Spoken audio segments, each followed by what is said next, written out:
நடக்கிறதெல்லாம் வச்சு பார்க்கும்போது எனக்கு கோவம் வரதாண்டா செய்யுது.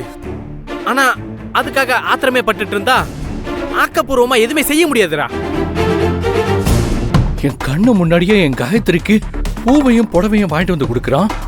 வாங்கிட்டு வந்ததும் இல்லாம பூவை எல்லாரும் முன்னாடியும் காயத்ரி தலையிலேயே வச்சு விட போறான். அப்படியே என் உடம்புக்குள்ள இருந்து உசிரிய உருவி எடுத்த மாதிரி இருந்துச்சுடா.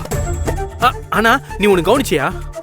அந்த சுந்தர் பையன் காயத்ரி தலையில பூ வச்சு விட வரும்போது காயத்ரி அதுல கொஞ்சம் கூட விருப்பமே இல்லாம இருந்தா.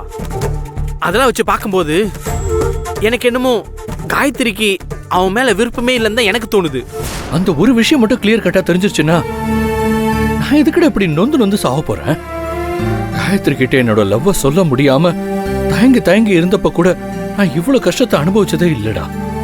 ஆனா எப்போ இவன் வந்தானோ அப்போல இருந்து காயத்ரி விஷயத்துல நான் நரக வேதனை அனுபவிச்சிட்டு